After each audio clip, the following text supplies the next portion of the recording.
Candy bonds today. Bonds of freedom, that's what I'm selling. Candy bonds today. Scrape up the most you can. Here comes the freedom man, asking you to buy a share of freedom today. This is war. And by the way, how are you fighting it? The fight is on and you are in it, whether you handle a bayonet or a monkey wrench. Both are good weapons. The sword is mighty, and the pen is mighty, and the rubber tire also. The bombardier is mighty, and the carpenter, the nurse, the teacher, air raid warden.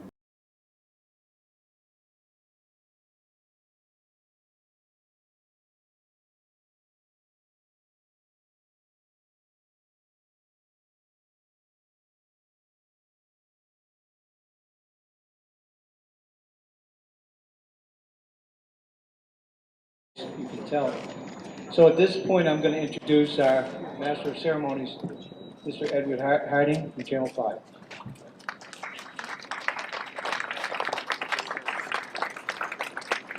Thank you. Good morning. I have to move the microphone down because I'm probably one of the shortest people ever in the history of television. But it's so great to see all your faces this morning. Even the guy with the Yankee hat on in the front row. That's the third time. He didn't even move. He didn't even take a breath. This is the heart of Red Sox country. You know, you're aware of that, right?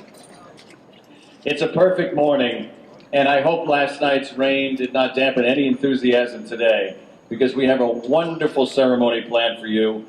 On behalf of the National Park Service and the Massachusetts Military Order of the Purple Heart, it is my great pleasure to welcome you here today. And what I would like to do now is to present the colors, and let me introduce Commander Bob Gillen, who will begin that sequence for us. Commander?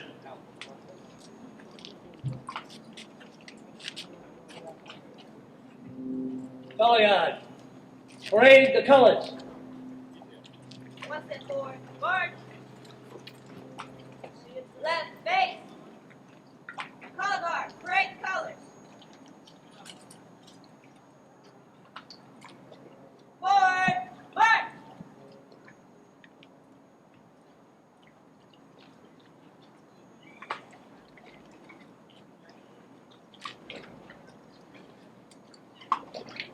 March up. March.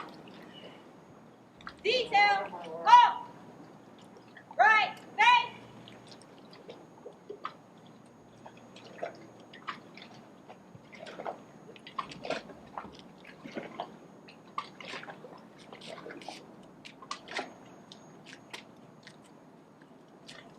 Ladies and gentlemen, it is my pleasure now to introduce to you Shanna Jackman. She's a local singer and songwriter, Nashville recording artist. Most importantly, this and every morning, she's a proud American, thankful for everything that you all have done for her. Shanna debuted her Nashville album in 2013, and over the years, she spent much of her time performing the national anthem for various military events.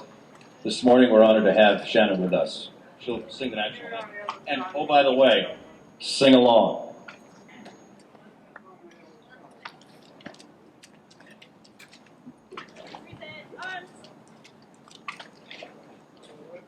Oh, say, can you see by the dawn's early light, once so proudly we hailed at the twilight's last gleaming, whose broad stripes and bright stars through the perilous fight o'er the ramparts we watched were so gallantly streaming, and the rockets ran where their bombs bursting in air gave proof through the night that our flag was still there.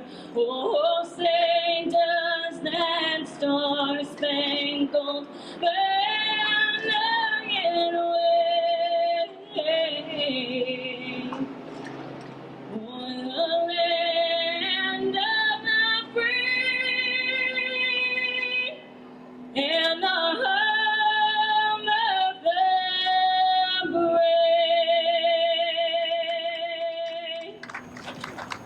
when I was younger, it's when our children were younger and I was younger, I used to always ask my kids, what are the last two words of the national anthem? And you could see the smoke coming out of their ears, and they're thinking, land of the free, home of the brave. And they're saying, the brave, Daddy, the brave. And I would say, no, honey, it's play ball. She's a big baseball fan, but thanks to what all you have done, she can go out and enjoy a baseball game on a beautiful day like today, on any day like today, or a football game. It's my pleasure now to introduce Francisco Urena. He's the Secretary of Veterans Services. He was sworn in as the Secretary of the Department of Veterans Services by Governor Baker back on February 6th of 2015. His commitment to government service began the day after he graduated from high school, when he enlisted in the Marine Corps. In the span of 8 years of honorable service, his duties included diplomatic security with the Department of State and 2 American embassies, American Embassy in Damascus, Syria, and American Embassy in Bishkek, Kazakhstan. He is a Purple Heart recipient from injuries sustained during Operation Iraqi Freedom in that campaign. He also followed his enlistment with a degree in history and legal studies from UMass Lowell. While pursuing his education, he involved himself in a series of volunteer works, which ultimately led to his role in the Veterans Services Officer of the City of Lawrence, and then later as Commissioner of Veterans Services for the City of Boston. Back in 2008, Francisco was honored with a well-earned Veterans Services Officer of the Year, which is awarded by former Veterans Services Secretary Thomas Kelly. Secretary Urena is focused on expanding initiatives, strengthening operations, and taking a progressive approach to the challenges facing veterans and their families here in the Commonwealth. Ladies and gentlemen, it's my pleasure to introduce to you Francisco Urena. Thank you and good morning. What a beautiful day to be here in Charlestown. Yes, it is my great honor to join you all here this morning. And on behalf of Governor Charlie Baker, Lieutenant Governor Polito, our 365,000 veterans that call Massachusetts home here in Massachusetts, what a great honor it is to join you all here as we honor the spirit of 45 and the end of the World War II as we commemorate the 70th anniversary. Want to recognize the members of the Military Order of Purple Heart, Leo Agnew, State Commander, Director of Proto from the VA Bedford campus, National Park Service team that is here, the Superintendent of the Chelsea Soldiers Home, Cheryl Poppy, and members of the Chelsea Soldiers Home. I see some Gold Star families in the audience. I want to recognize Peggy Griffin and Karen Lunsbury, our prospective presidents of Gold Star wives and Gold Star parents here in Massachusetts, and Gold Star families that are here joining us here today. Thank you. Thank you for your sacrifice, and thank you for allowing us to share this presence with you. Want to also recognize our heroes from World War II who are so presently sitting in front of me. Please, let's give these heroes a round of applause.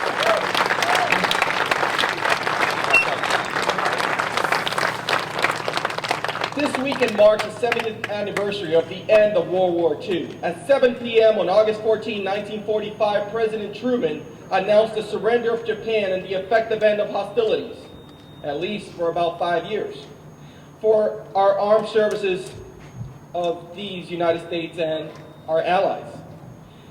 We are here today to honor the veterans from the greatest generation who have secured our freedoms in such a personal cost. This special day to honor the service and sacrifice of those who have fought to protect our lives and our liberties. Those who went into harm's way to liberate many of our allied countries from tyranny and oppression. But the truth of the matter is that today we are lucky to be in the presence of our heroic veterans. Today and every day should be an opportunity to give thanks to our veterans. Here in Massachusetts, we have a network of the greatest than any other state and multiple states combined.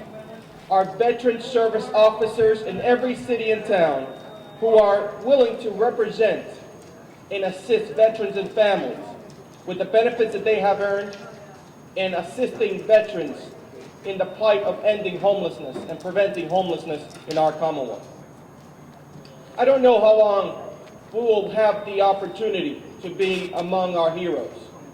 but I do know how thankful I am to be an American in their presence, in the country that they helped to protect and help to serve, and set the example upon their return home, placing their lives together, creating families, going and creating businesses, giving opportunities to others, and to that, I thank you all.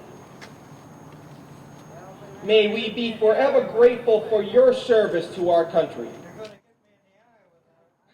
May God bless you, your families, this great Commonwealth, and these United States of America. Thank you.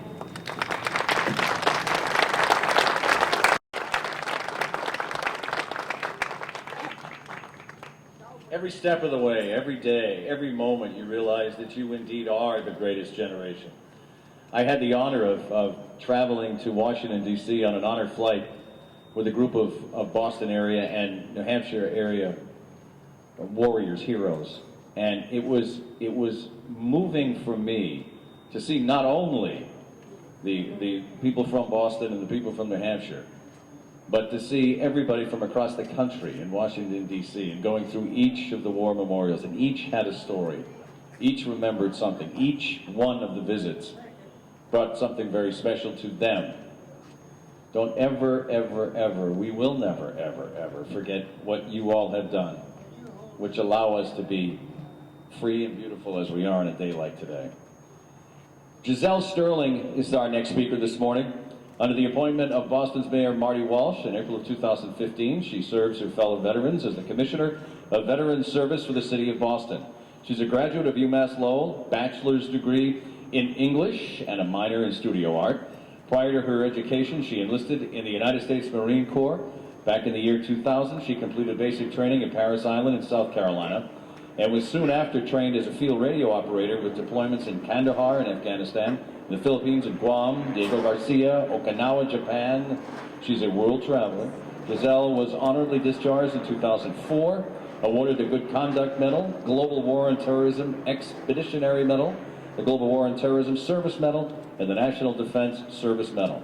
She continues to uphold the mandate of the City of Boston's Veterans Services and connect our homeless and risk veterans and their families with the services that they have earned.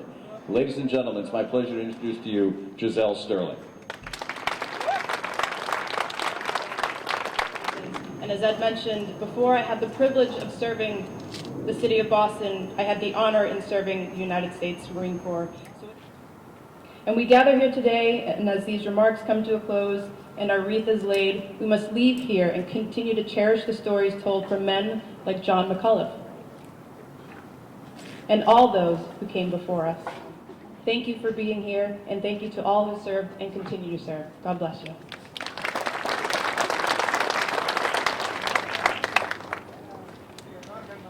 My dad served in the Navy, and he has been gone for a number of years. But my father-in-law, in fact, he just called me as I came aboard the Cassin Young. He's 96. He served. He has a card in his wallet, and it's about this size. And it says on it, I'm sure many of you are probably familiar with it, it says the last of the first. And he has, with his battalion, a promise that the last one is entitled to, I believe he says it's a magnum of champagne. I'm not sure what it is, but it's in a vault in Tennessee. And it's his goal to go get it. And you know something? The day that he goes to get it, I'm going to go there with him, because that's very special. And every time I see him, he always shows me the card. He's so cute. He pulls out the card. Eddie, have you seen the card? I'm going to show you the card. I love looking at the card. He called me this morning because our son is getting married in a week and a half. His grandson, who he adores all his grandchildren, but my son is like, like the real special one. So he just wants to do everything he can for Adam. So that's why he called me this morning. Giselle mentioned John McAuliffe. He's a graduate of Holy Cross, Georgetown University School of Dentistry, served as an infantryman with the 347th Regiment of the 87th Infantry Division, 3rd U.S. Army, in 3 campaigns in the European theater during World War II. During the Korean War, he served as a dental officer at Fort Leslie J. McNair in Washington, D.C., belongs to several military organizations, and serves as president of the Central Massachusetts Chapter 22, the Veterans of the Battle of the Bulge Association. Ladies and gentlemen, it's my great pleasure to introduce to you John McAuliffe. Thank you, Ed. And friends of the Spirit of 45 and my fellow veterans. You had to fight in an unknown country, living in foxholes, in darkened days. You men suffered for our sake.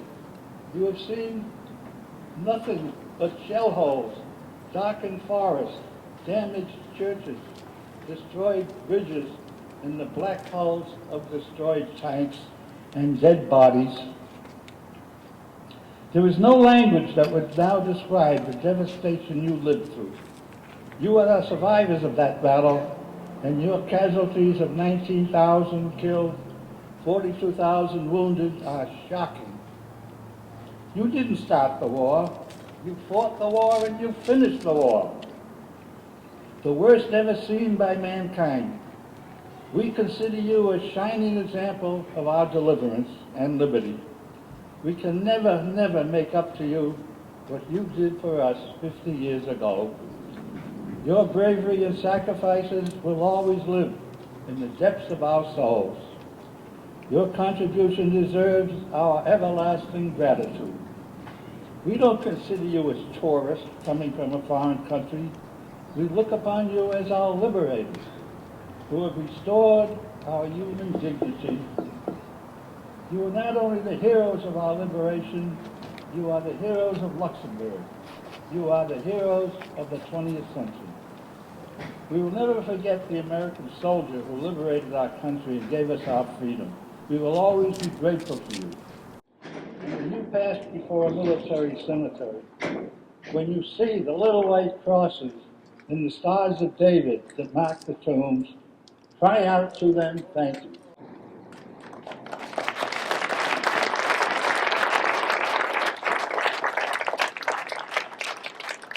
Thank you, Mr. McCullough. What an honor to have you with us here today, as well as all of our veterans in the audience. I'm going to deviate just a bit from the program right now, and I'm going to ask the Bridgewater Antiphonal Brass Society to play a selection Navy hymn. Before I do that, I just want to say a few things. The Bridgewater Antiphonal Brass Society has been with the National Park Service in commemorating such events for 30 years. They give up a lot of their weekends to come down and help us pay tribute to such commemorations, and we thank you very much for doing that, guys. Under the leadership of Mike Palmieri. Commissioner Sterling also mentioned the importance of volunteering in this day and age. And I just want to mention that the National Park Service only has one full-time employee on this wonderful museum ship, USS Castle Young. The rest of the ship is completely maintained and preserved by our volunteer crew, who donate about 15,000 hours a year. So I just wanted to ask you to pay tribute to that wonderful commitment. Okay, thank you, Michael.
Thank you, Michael and band members, Bridgewater and Tiffany Grass Society.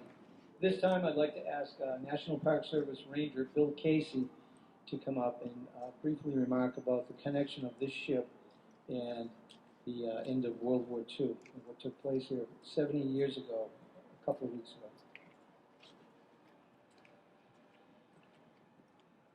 Good afternoon and welcome to one and all.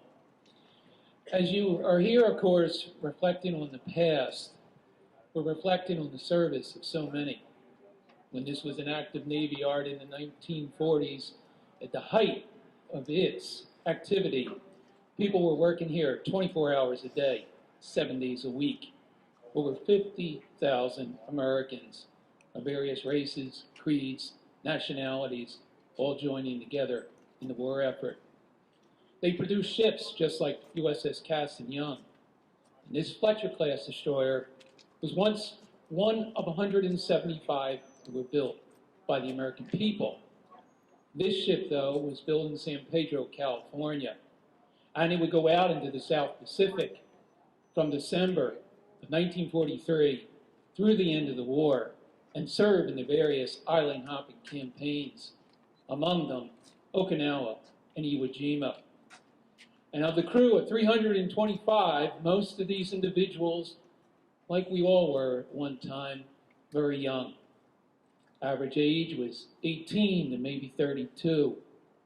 And they came from all parts of the country, from locally here in Massachusetts to New Jersey to Pennsylvania to California, all because of a cause. And in the spring of 1945, off the island of Okinawa, some will pay the ultimate price for their service to their country. And that would happen when the ship was struck twice by kamikazes on April the 12th, and then again at the end of July of 1945. Those that paid the ultimate price of their life are still with us here.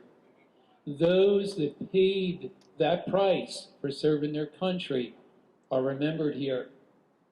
I've had the good fortune of once doing deck watch, as I called it, as a ranger, with some former plank owners, a person who put the ship in commission. And among them was a gentleman by the name of Sumner Wheeler, fire controlman, who was on board in the spring of 45.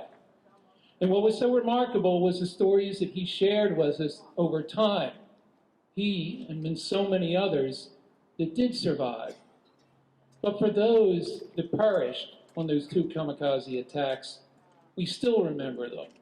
We still remember the ultimate price they paid for serving their country.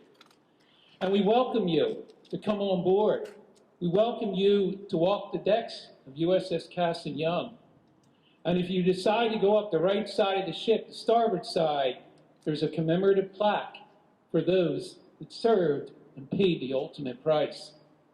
And even though it's 70 years ago, if you stand there and reflect on their names, and if you read their names, they live once again in our memory. And all that they strove for and all that they lost was not in vain. On behalf of the National Park Service, we do welcome you to your national park. And our goal in the future is to protect, preserve, and interpret the history of this great ship and her great crew, for some that paid the ultimate price for serving their country 70 years ago. I thank you.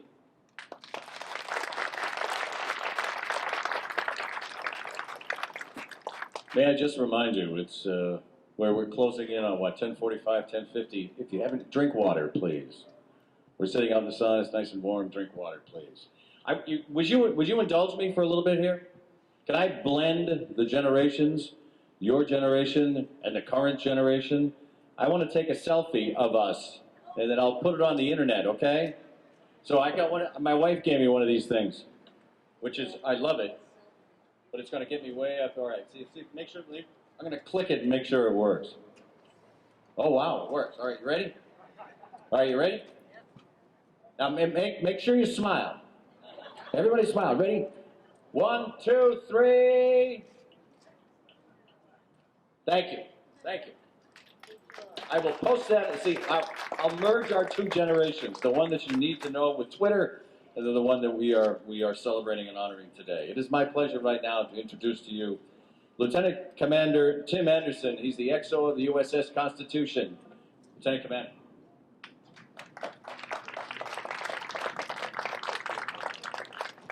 Thank you, Ed, Francisco, Giselle, for being here as well to support, as has been said many times today, our greatest generation.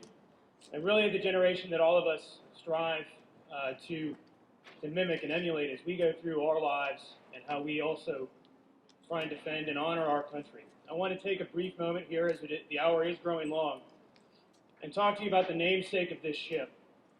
Ranger Casey talked to you about the ship itself and its resiliency. But that resiliency is only topped by Captain Casson Young, a man who on December 7th, 1941 was in command of a small repair vessel moored outboard USS Arizona.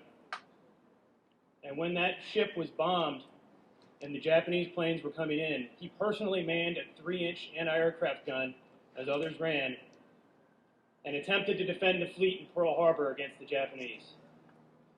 When the Arizona took a hit and there was a major explosion topside, he was blown overboard into the water.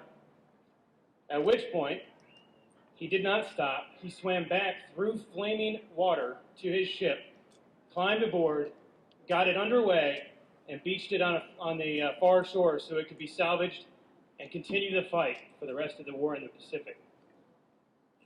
Following that, he was given command of a heavy cruiser.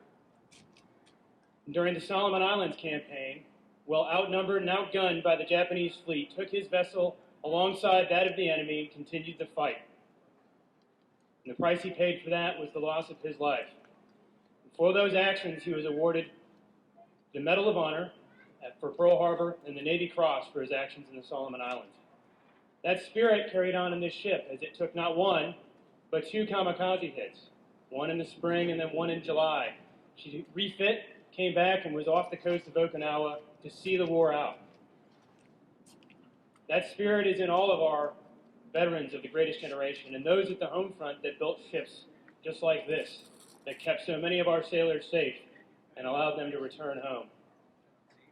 So from the Constitution, I'd like all of you to join me in 3 cheers for our greatest generation, the sailors, soldiers, airmen, and Marines, those that served then, in the wars that followed and serve today. Hip, hip, huzzah! Hip, hip, huzzah! Hip, hip, huzzah! Thank you very much.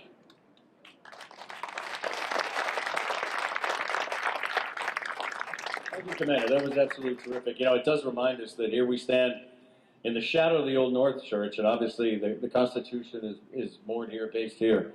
This is obviously the cradle of liberty, and we grow up with this, and you're very familiar with this. It is my pleasure now to introduce to you, and I've had the honor this morning of meeting so many heroes, so many people who perhaps don't even consider themselves heroes, but if you consider what they've done, they are absolutely the definition of heroes. Leo Agnew is our next speaker.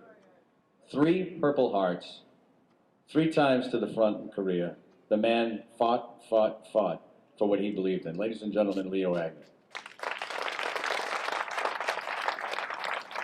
Thank you, Ed. Ed, come up here. On behalf of the Military Order of Purple Heart Department of Massachusetts, I present this certificate of appreciation to Ed Hardy for your generosity and dedication to the combat wounded, those killed, and their families, and honoring the greatest generation, the veterans of World War II.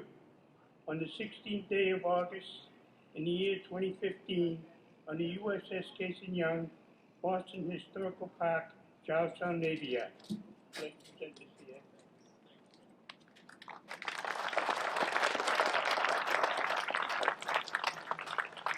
I believe we're going to do the wreath.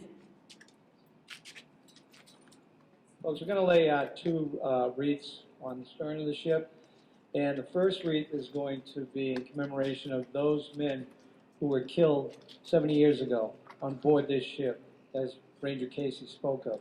So I'm going to ask the Executive Officer from Constitution, Ranger Casey, Francisco Urena, and Giselle Sterling to join us for the first laying of the wreath, and then we'll do the second one follow.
We're going to have the Leatherneck Honor Society do a rifle salute now. Aim. Fire.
That last gun salute, by the way, was from USS Constitution, ending our formal ceremony.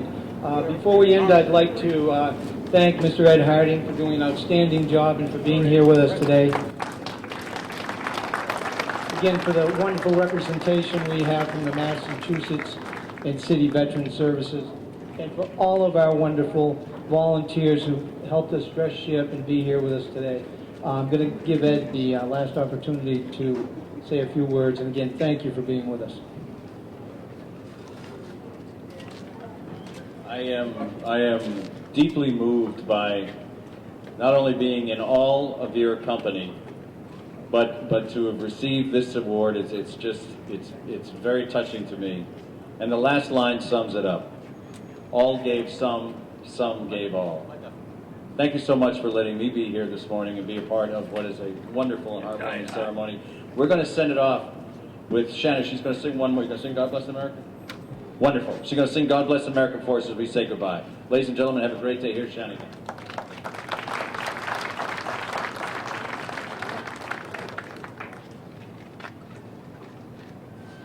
God bless America, land that I love. Stand beside her and guide her through the night with the light from above.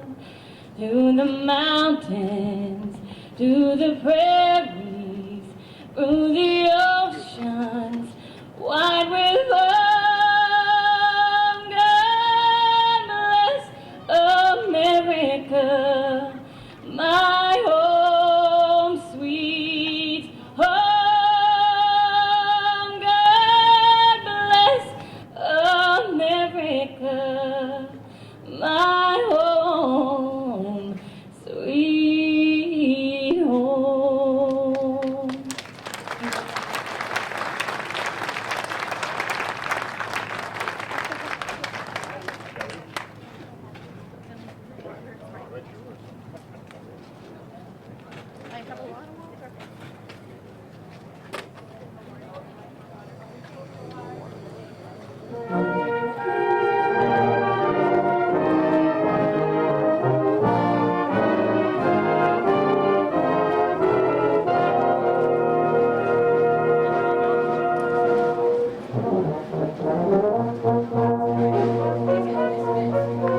in our armed forces, with the unbounding determination of our people, we will gain the inevitable triumph, so help us God.